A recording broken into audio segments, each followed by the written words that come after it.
From when you first started and you're finding yourself, developing your sound, when does the kind of collaborations with Uno and CARTI and the Splur Gang stuff kind of happen after that? With some fun shit too, like, it was like friendly competition, you know, but then the shit got just burnt the fuck up. I feel like it's still a long way to go. There's still a lot more that I want to accomplish. I don't even think, like, there's just so much to do, man. But me personally, like, I'm good on that. Cause it's something, if it's something you like to do, bro, you gonna just do it regardless. It was an L and it was a win. Yeah, I'm like, I could bitch and complain about it, or it's like, take action. Who's fun is to tour with? Bro, it's fun to tour with me. I'm the most, I'm on God, I'm fun to go on tour with. It's a lot of pros, it's a lot of cons, but as long as you make sure that your pros outweigh your cons, you'll be all right. I think you gotta be, you could be cynical, but you gotta be more optimistic with it, you know? Like, I don't think you need to spread your cheeks for a nigga to get on, but... You don't gotta do no weird shit. So because you've been around a lot of people. Me personally, I couldn't do it. You know, hey, maybe some niggas do be selling their butt. Me personally, I couldn't do it. You know, like, you ain't have to do that, right? The current state of music, we're in a weird place, my boy. Valley Club. Alright, babe, real fast before we get to the true story of Thouxanbanfauni from start to present day 2024, in case you're not from planet Earth and don't know about the movement that is Thouxanbanfauni, I'll give you a real quick refresher. Born in the South, Fauni began making music in his teens, and soon after that, Fauni joined forces with Uno the Activist and little old artist you may or may not have heard of by the name of PLAYBOI.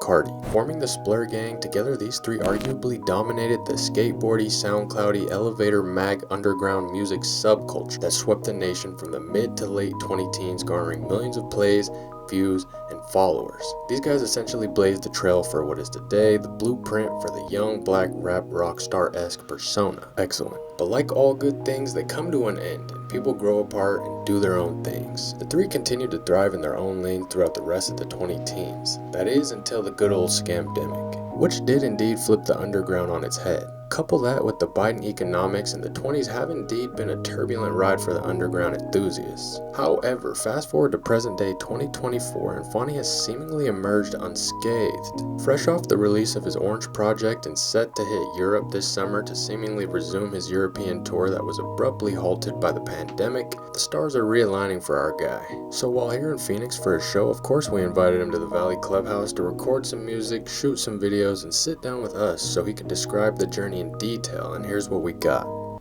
It is the biggest cactus of all time. We are live here in Central Phoenix today in the Clubhouse, live and direct. We have my man, a real underground legend, a real SoundCloud kind of pioneer, if you will. You feel what I'm saying? Thouxanbanfauni, how are things today?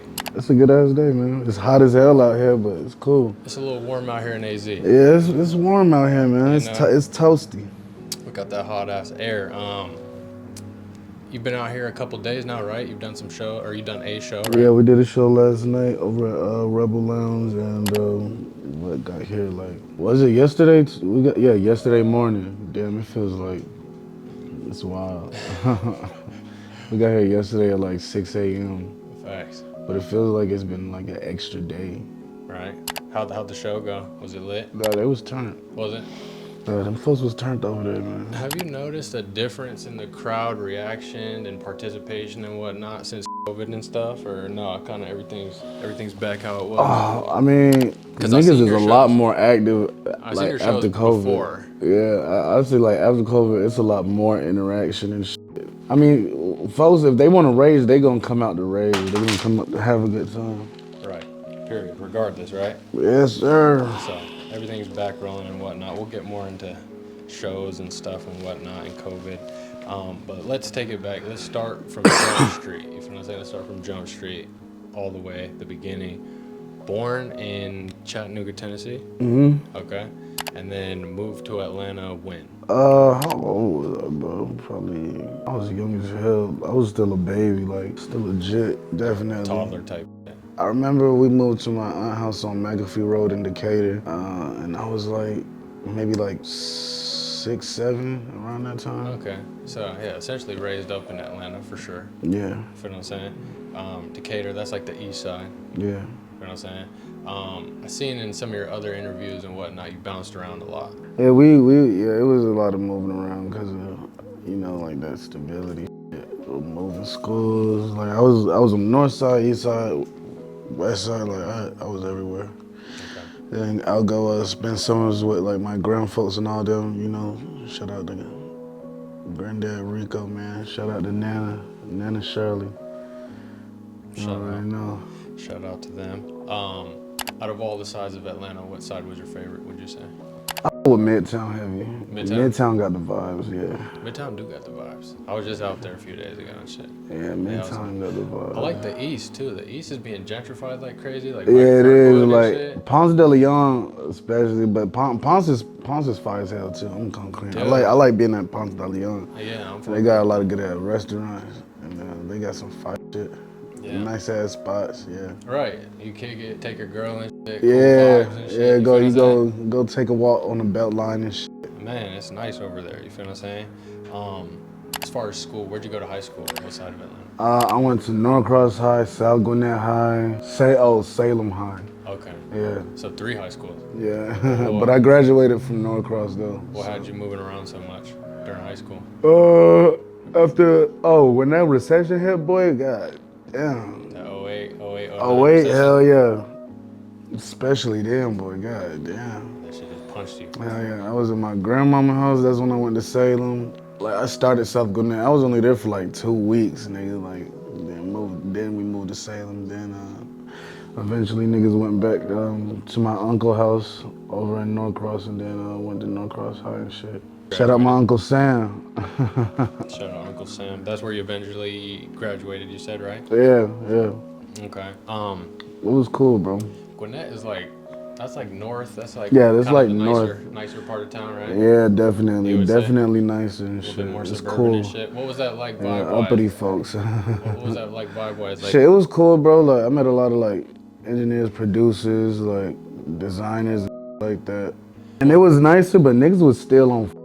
I feel like a lot of niggas was on more just because of how nice it was. Like everybody was just trying to like come up off of somebody else. Like niggas was trying to run off of folks shit. Really? All the time. Every gas station over there, like it's a shootout. Really? Like Singleton Road and shit, especially. Gas stations out there. Yeah, bro. The quick trip, the gas stations is diabolical Don't out there, stop bro. at gas stations. They waiting for you. You feel what I'm saying? They waiting for you. I literally just experienced that shit too. I was on Cleveland.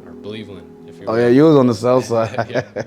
I was stopped at a gas station late, and it was like niggas just started creeping towards my car, just mad slow and shit. I was like, oh god, yeah. Look, you gotta keep an eye out. Yeah, I wasn't niggas paying and attention shit. like a goofy ass. You know, I got the Colorado rental plates on and shit. They're probably just like, they'll take that shit for a spin. You feel what I'm saying? They'll take it for a quick spin. So, but outside looking in and stuff, people think like, oh, the South is racist, da da da. So you were kind of went to school with a lot of white kids and shit. No racism vibes. No, everything was cool. Where I went to school, it was a good mixture. Like it was a lot of Hispanics, Asians, and it was a good amount of white folks too. Okay, they were cool vibes. Everybody's coexisting. It was everybody was just chilling for real, bro. Like oh god, everybody was just chilling for real. Like, I ain't had no issues with niggas. Like, I was just cooling it. I wasn't trying to start problems. I wasn't trying to be in troubled youth and shit. I was just vibing, yeah. I seen on some of your other stuff, you used to skate too, right? Hell yeah. Yeah, hell yeah. When did you start skating? What, like middle school? How old, bro? Maybe like eighth grade. Just caught that wave. Who was your favorite skater? Cause my little brother was doing it and he was going crazy. Okay. Yeah, my favorite skate, bro. I got a lot of favorite skaters. It was like Chris Cole, Terry Kennedy, Antoine Dixon. Of course.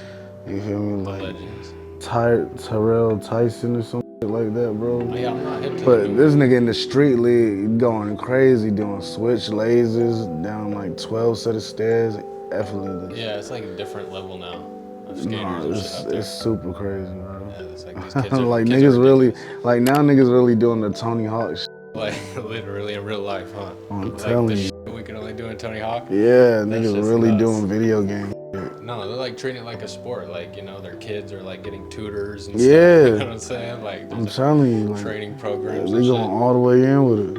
So, when do you begin making music? Probably around like 2010. 2010? So you were still in high school? Yeah, still in high school. And this like I had some homies and shit who was they was making music. They was actually making music. They was recording their own shit.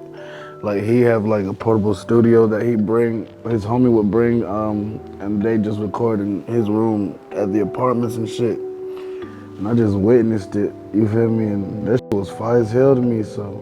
You fucking with it? Hell yeah. And then like I wanted to try some shit out.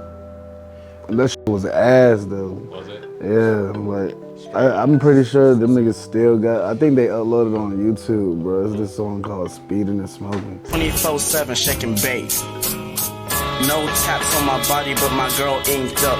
Becoming the star is a part of being linked up. Mind so bright, I'm shining in sight. In this game, I'm the new heir. Still, I hate that verse so much to this day, but it's like cringe. Like, that's like, yeah, it's terrible.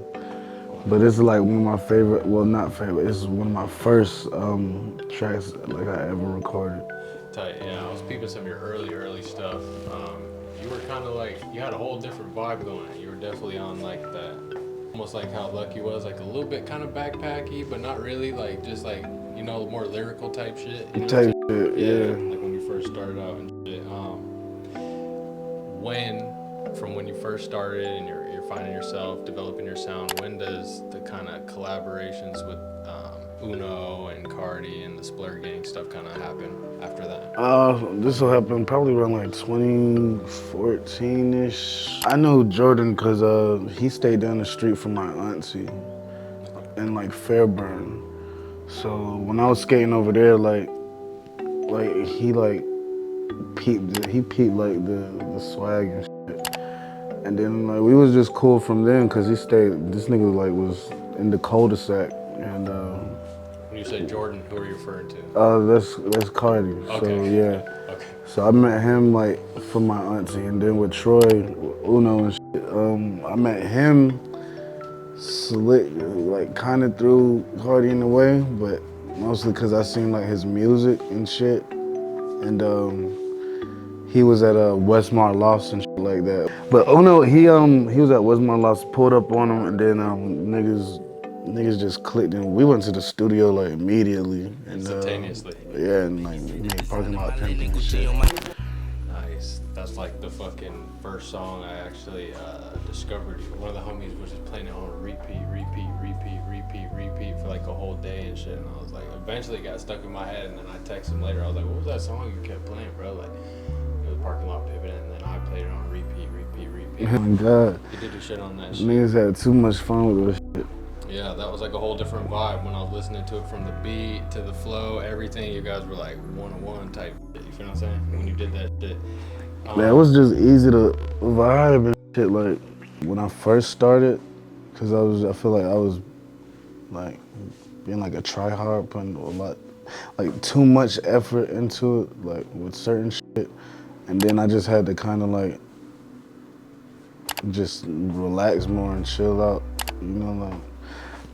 I think when I first started, I was way too tense with it, and now it's like I kind of just had to like allow myself to just that's probably like be one with the beat type shit on some Bruce Lee shit. Cause that's the difference, yeah. Like when I was listening to your first shit, it wasn't like you said, maybe try hard in your eyes and stuff, but definitely like then the Parking Lot Pimp was literally like you being an instrument on the beat type shit. Yeah. You know what I'm saying?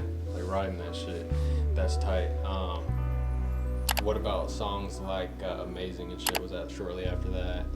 Oh, definitely. Probably what we started working on the tape for, so that was on For Christ's Sakes. We decided we just gonna drop a tape together, and that was, yeah, I think that's like one of the first songs on it. Doing that whole project was fun as hell too, looking back on it. Good shit. You have a lot of good shit in your back catalog, you know what I'm saying?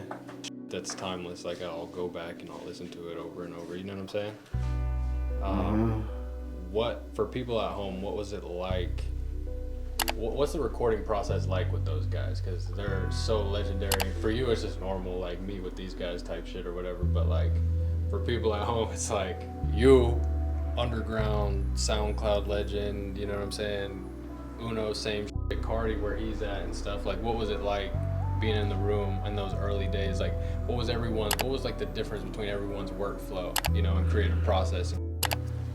Bro, it was fun as hell because it didn't take us long at all to do them tracks, bro. Like, everybody, we all just bounced off each other's energy, and the chemistry was just like that. Really? It was literally, okay, cool, my verse is done, then he hop on, a couple minutes later, his verse done, boom. And it was some fun shit too, like, it was like friendly competition, but it was like mostly just vibes. We'll kill one track, then we'll go on to the next one. How much longer after those days did you do Gorgeous? Because that's another one of my favorite songs. That's when I got to LA, so that was like a few years later, maybe, I think I did Gorgeous 2016. That's when I was in LA at a homie studio. But yeah, that was a fun track too. So you moved out to LA for a bit? Yeah, moved out to LA around, I want to say it was either late 2015 or early 2016, one of those. I was like back and forth between LA, New York, and Atlanta. But then I got locked into LA and shit, just to get away from some bullshit too. Of the three cities, which one was Atlanta. Atlanta. Every time? Yeah. Easy. Like for a moment, I loved LA, you know, but then this shit got just burnt the fuck out. New York, too claustrophobic for me personally. Still love it though, to visit, but the South is always home. South has a very, like, there's a unique vibe there. You feel what I'm saying? I tell people that. Like, I can't really explain it. You just gotta go. You know what I'm saying? It's like warm. I don't know how else to explain it. You know, warm and creative. You can be you. I don't know how else to explain it. No, I feel it, bro. You know, LA is cool too, like from a creative perspective. But like you said, you can get burnt out on that shit quick. Like the whole definitely. Like shit, I'm homesick right now. Yeah. Can't wait to go home, see my little baby. Shit. Hit the stew with the boys. So obviously, I mean, you built like a crazy big cult following and whatnot. And definitely, I know, like, again, as a creative, you probably like hate that being put in the underground box or whatever, but it's just like you really did kick down that door, especially in terms of like Atlanta SoundCloud Rap. You know what I'm saying? Like your Mount Rushmore on that. Does that even register to you, or are you just like, what the fuck ever, I'm living life? You know what I'm saying? Like, type. You know, yeah, I feel like it's still a long way to go. There's still a lot more that I want to accomplish. I don't even think like in my eyes, I just haven't made the mark that I want to make on the world yet. But I still got a lot of it's just so much to do, man. So much to do still. But I definitely seen growth. But at the same time, it's like sometimes, you know, you feel like you're just not doing enough, and there's so much more to do. Right. But that all falls down on me. So, what is it specifically you want to accomplish, like that you don't think you have? I mean, you've got songs with millions of views. You've got over 1 million monthly listeners on Spotify. Like, you know what I'm saying? Like, to the average musician, like, you're huge. You know what I'm saying? Like, you're doing your making consistent money, paychecks. You know. No, definitely. Selling out shows. And honestly, I mean, hey, like, bro, like I'm enjoying life, you know, like it's cool. It just feels like, as far as I don't know, accomplishments, like, I mean, I do want to win an award, like a Grammy would be cool, because it's like, why not? Right. Like, if I'm putting in this effort and I'm participating in this, you know, like, I might as well go all the way as well. Okay. I don't think that's gonna like define me or nothing, but it'd be cool, like why not, you know, like. I'm a musician. Yeah. Why not? Why not? Get to the pinnacle. So maybe a little mainstream like push, you know what I'm saying? Like try to get as high as you can. Yeah, cause it's like, I mean, like, why the fuck not? Like, been doing it for fun, and I just want to make sure, regardless of wherever I want to take this, that it just remains fun and not a job. That's the main thing. Not in the stomach, plumbing your seed, nigga tryna grow my money tree. Can't see the feet, always gotta be one in the league. Heavyweight chill, second or none, that's on repeat. and D, triumph to all of my enemies. When I'm in Phoenix, I with the best engineers, man. Shout out my boy Chris Cross. He gets you right out here. Let's go crazy. It's Thouxanbanfauni. Y'all turn up tonight at Rebel Lounge. We going 30 with it. Going crazy, bro. Because once it turns into like a job and shit, I mean, it's my career, which it is, but once it feels like that, I know that'll suck out like the life and joy from this shit. And I just can't have that. No cap, dude. How do you balance that? Like, how do you maintain that balance? Because you, like, even if you look at like the difference between you and some of your other people who came up in your realm and in your time and stuff like that, like, you still kind of put music out when you want, how you want. You know what I'm saying? You switch sounds at will. You know what I'm saying? Like, you do, out of everyone, you still make it look fun. You know what I'm saying? Like, so how do you balance that? Keeping it fun while at the same time, yeah, I'm trying to level up, make more, earn more, win more awards, you know what I'm saying? Like, yeah. How do you balance that, you know? Because we all feel that, especially as creatives who do this shit full time, like, it can be a job, you know what I'm saying? But yeah, it's like, how do you, Thouxanbanfauni? Me personally, the consistency, of course, but it's like, I just do regular shit that I like to do too, you know, like shit. How do you keep it fun for yourself? As far as keeping it fun, bro, I just gotta do regular shit that I like to do. Like, go to the go-kart, go to the tracks and shit. Shit. So just live life simultaneously. Yeah, I gotta live life simultaneously, shit. Nice. What, like I'm compartmentalizing. It's just, Right. It's gotta be just organic. I don't wanna force shit. I do wanna drop whenever I wanna drop. How I want to drop, you know. Do you feel like that's something you have to trade off when you sign, or you've been pretty vocal about never selling out or selling your soul or any of that shit. So you think that's something that they have to trade off when they do shit like that? You know what I'm saying? I mean, like, now it's like you're just. I believe like if it's certain contracts niggas sign and shit, and that shit, it could be taxing on like. I feel like that shit can be taxing on you just as a person. Like this shit could burn you out. Right. You know, like how do you if avoid? they demand like they want this amount of records or albums or whatever, and you might have deadlines, and then deadlines kind of they could take away from like the natural feel of some shit, or you might feel like you forced and you rush and shit like that. Depending on the type of person you are, it could help with your work ethic, but like that fire and yeah, you know, like hey, you got you know, keep you on your toes and P's and Q's, like especially some people need it because if they're bullshitters and shit like that, they need that extra, you know. So you. But me personally, like I'm good on that. You're good. Cause if it's something you like to do, bro, you're gonna just do it regardless. Right. I don't need like a piece of paper to tell me, like, hey, you need to be in the studio. That's something I'm gonna do by myself regardless. Shit. Right. Because you've remained independent pretty much, right, this whole time? Yeah. Yeah. It's been fun. Shit. All right. So would you ever consider signing? What would the deal have to look like? I'm sure you've been offered a plethora of deals at various times in your career and shit, you know what I'm saying? What does a deal, what would that have to entail for someone like you? I mean, full creative control, man. So I think having a partnership would be better than having a deal. Right. Having a partnership with folks, you know, you could get like a small advance, you know, something that'll help with the rollout. Nothing like too crazy, and then you know you pay that off. And you do a partnership with like maybe a distribution, get everything on all DSPs, you know, and really just, what is it? Like recoup.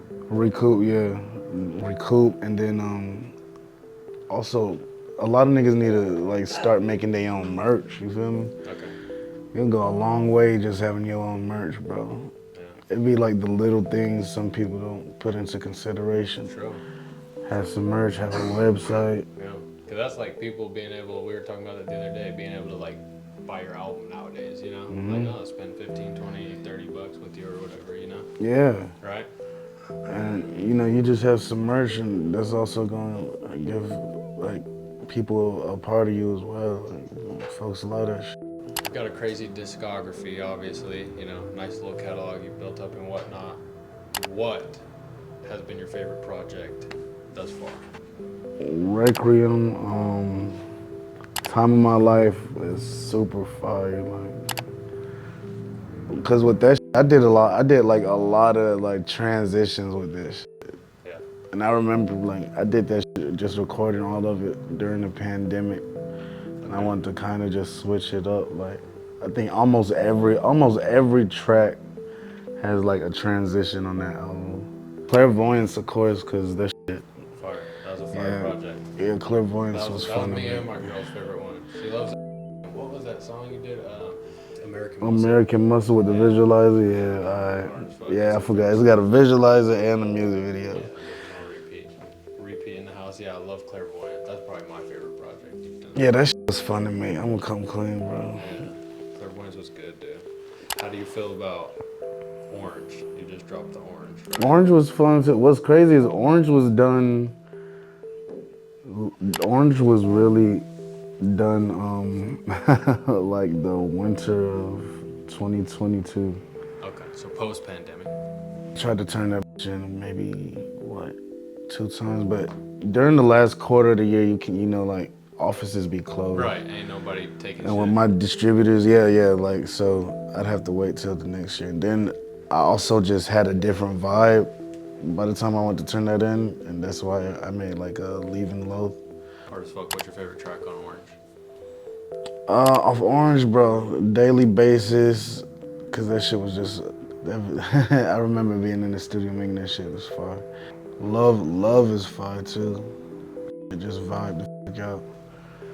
Would you? And shout out Kanan Got That Dope, cause we made a Clingy on that bitch too, yeah. Hard. Yeah, Clingy is very fire. Okay, hell yeah. Speaking of the pandemic, being like an independent artist and whatnot, did that hurt you think? Did that hurt? I was on tour. I was supposed to go to Italy.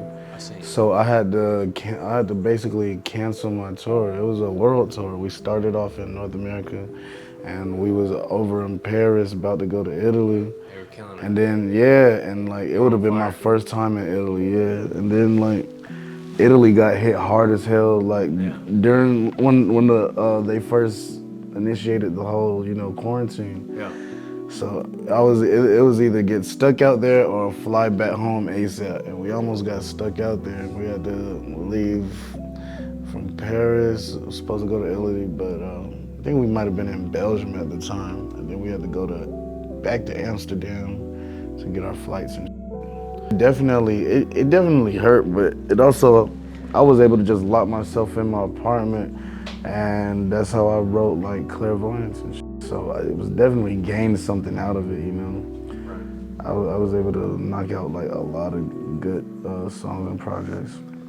Like during that first year, really just locked myself in my apartment, bought some recording equipment, put it in the room and shit, and just had like my engineers come over almost like every day. We made Clairvoyance, Fall, and Time of My Life, all in the same year. So yeah. It was still it was an L and it was a win. Cause you had to make the most out of it. It's like I could either be pissed the fuck off that these niggas is like, this shit my tour up, or it's like, all right, fuck it, like, nigga, let's record. Like what we gonna do? Yeah. What we gonna do? What can we do? I'm like, I could bitch and complain about it, or it's like, take action. Right. So nigga, I chose to take action and made like one of the best albums of my whole like career, my whole run so far. Just with the quarantine. So that was a plus from it. Even though it still sucked, bro. It still sucked. The quarantine still sucked. Yeah, bro. As an independent, that's how you it was fucked up my bag too, bro. Like merchant it was still it was a few more cities we were supposed to go to. But it was all good. For the most part, we was able to do most of the tour. That tour was legendary too, bro. That was a legendary ass. I don't know if it was the same one or the one you were doing before or whatever you had just headlined. I think maybe it was your first headline tour, but it looked like you were killing it. Yeah, it was, I brought, who did I bring? I think that's the one when I brought the TJX6 on. So it was lit, bro. I had a good ass time. And then Warhol, you had one with Warhol where you Yeah, it was one with me and Warhol.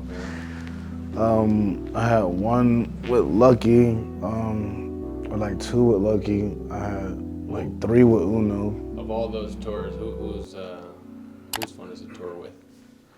Bro, it's fun to tour with me. I'm the most, I'm on God. I'm the most, I'm fun to go on tour with. So you're the guy. Huh? Everybody else got their own, like, how they be, bro. I know me, nigga. When we on the road, you on the road with me, bro, we gonna have some fucking fun. That's bro. what it is. Oh yeah, fuck yeah. Who's your favorite artist that you've collabed with so far on music? My favorite artist I've collabed with, bro. That boy Molly, bro. Yeah. Oh God, yeah. That's the one. Molly, he just vibe. This nigga got the crazy vibes, melody, all that. Like, getting in the studio with this nigga, it's always some fun. Right. For some people, it just brings out the best of you. You bring out the best of them. You can just feel it, just going back and forth. No, and shit, real deal. Facts. Some of the pros and cons of being like an independent artist, you know, obviously, you know, it sucks when they shut down shows and shit, but like what else? You know, for people at home who don't understand, like you're doing this, you and your team, your small circle, like some of the good parts of that and some of the bad parts of that. I mean, whether you independent or not, it does take a team, so you do need to assemble your team and you need to make sure that you have the best, the best people who are the most qualified for the job and position that they're in. And you will also need to make sure that you're putting your best foot forward. And you know, like if you really want to do this, like because you like music or you love creating, you know, then do it. I think some folks, they get into it and it's just like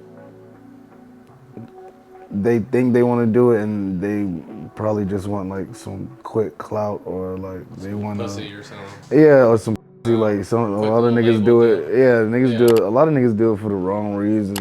Yeah, I think. But some of them niggas still end up getting on. So Some you know, do, but they don't stay on. They yeah, got, like, the stay power. Yeah. Like you could definitely see with your stay power because you're just like, yeah, I love it. I'm gonna do this shit probably forever or whatever. You know what I'm saying? No, real deal. Right. And you know, it's a lot of pros, it's a lot of cons, but as long as you make sure that your pros outweigh your cons, you'll be all right. I think you gotta be, you could be cynical, but you gotta be more optimistic with it, you know? Like, True. You gotta be real optimistic. Because you kind of have to be delusional a little bit, and you got, but you know, you gotta believe that you can achieve and do this, but you have to put in the work. Some of this shit, you will get lucky.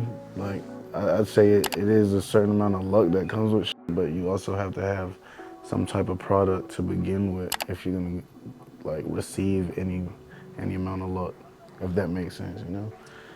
Facts. No, I mean, yeah, like you said, you gotta be prepared. Yeah, you know, like you could get lucky, but you have to have something to even get lucky, you know? Like, like some niggas just don't even have a song, but they might have been around the right person who could have put their ass on if they had just something. The song to show them or something. Yeah. Or that video that was going up. At the or time. you just gotta be ready on point. What that boy Big Sean did when he saw Kanye, he just freestyled to this nigga and then look on. Shot a shot, no homo.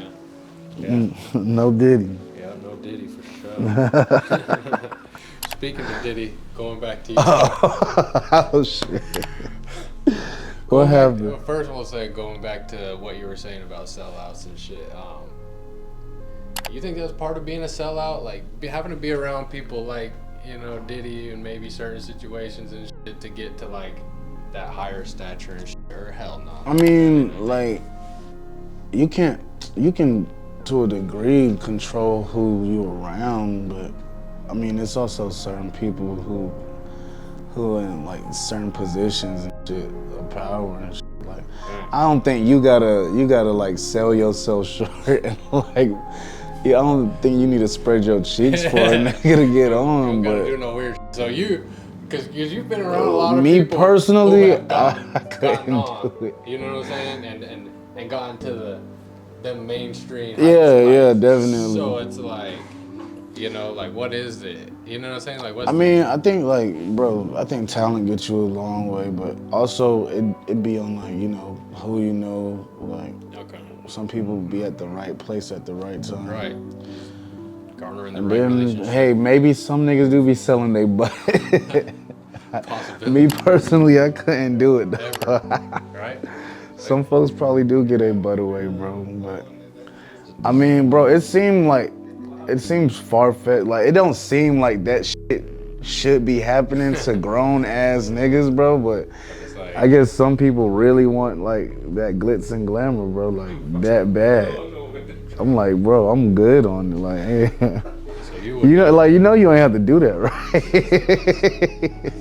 Like, you'd have been okay if you did it, right? Huh? Yeah, bro, it's like, you know you ain't have to suck that guy off, bro. Niggas out here just doing wild shit, bro. Like, are you hopeful and optimistic about like the current state of music and you know what I'm saying? Fucking... The current state of music. Oh, we're in a weird place, my boy. Yeah. I'm hopeful. I'm optimistic, bro. Like this shit's always changing. You know, like. Right. Like I can't help this shit at all, bro. Like people is gonna be people. You know, like. Right.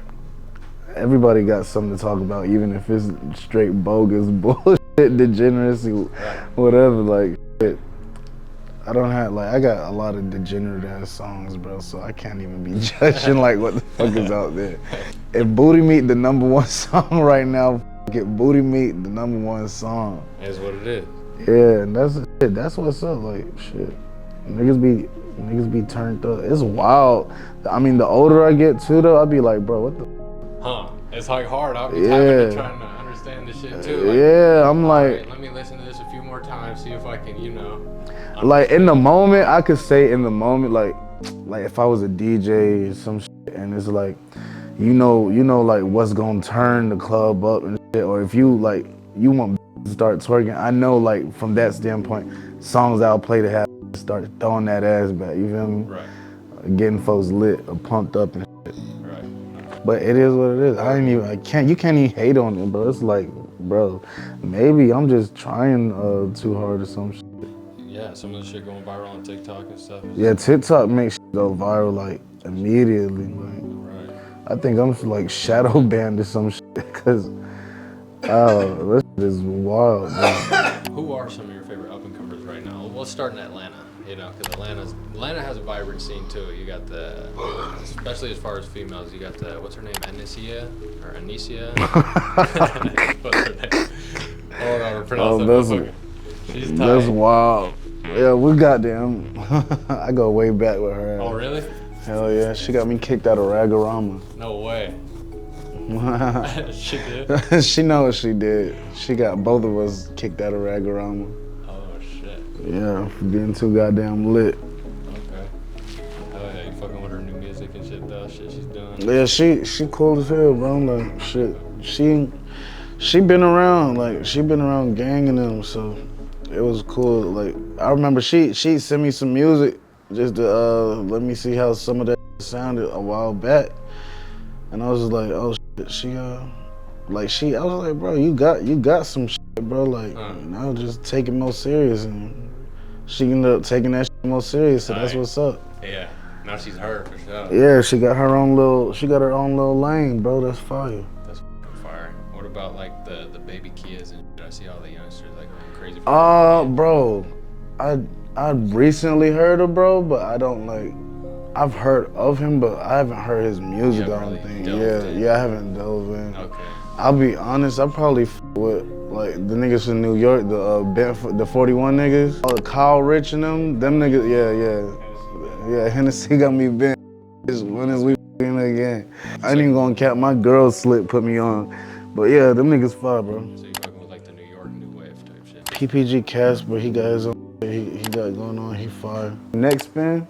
Oh yeah, true. Yeah, he pretty fire too, bro. He's tight. TIACORINE, her shit fire, bro. She got like the waifu vibes and shit. Yeah. She's hard. Oh wait. We're talking about the one with the white dad, or who are we talking about? Who got a white daddy? The girl with the what'd you say her name was? TIACORINE. I don't think she got a white Oh, daddy. okay. No. Who was I thinking of? I think she's like signed to Yachty or something. Oh, you talking about CARRAHBOO? There you go. There you go. That's what I was thinking of. You fucking with KARRAHBOO? That's wild, bro. Like, I met her. She came to my spot like when she was a DJ, and then like she like DJ'd one of my sets in underground Atlanta. And then like my boy who does my videos, he did like a video for her, and then like that boy Boat ended up signing her and shit. So that's cool. Yeah, I was like, shit, I didn't even know you. I guess Slick, she was playing songs and shit at the crib. Yeah. But yeah, at that time she was mostly like being a DJ and shit. Okay. But now, yeah, turns out Shorty she had some shit in her, some shit under her belt, bro. Yeah.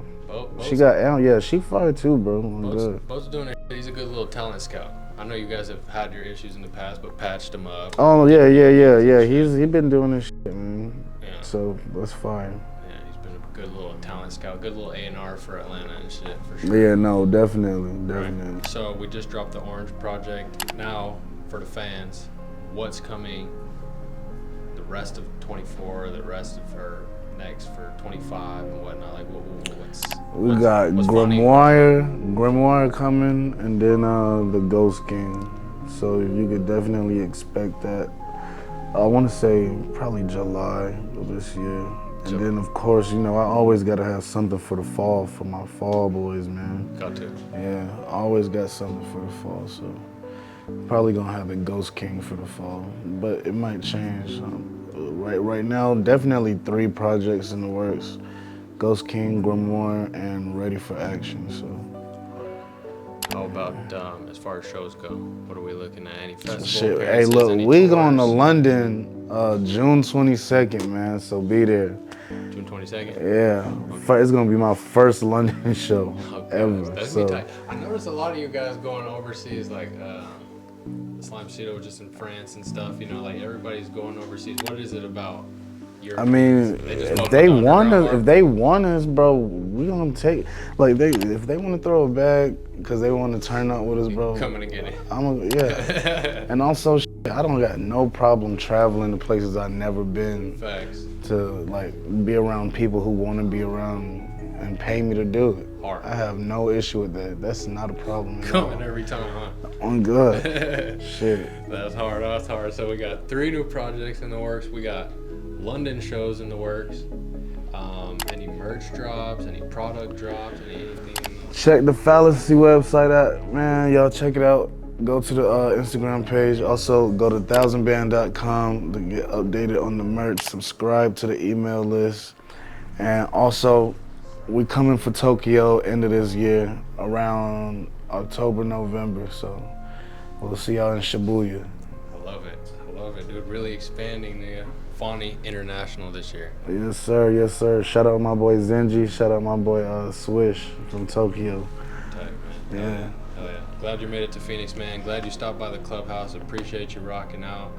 You know, I know you've been making music in here and stuff like that. Recorded some songs and stuff, and did your shit, man. So appreciate having you in AZ, man. Much luck, much success. You know what I'm saying? And we're out of here. Thanks for having me, man. Take it easy. Valley Club.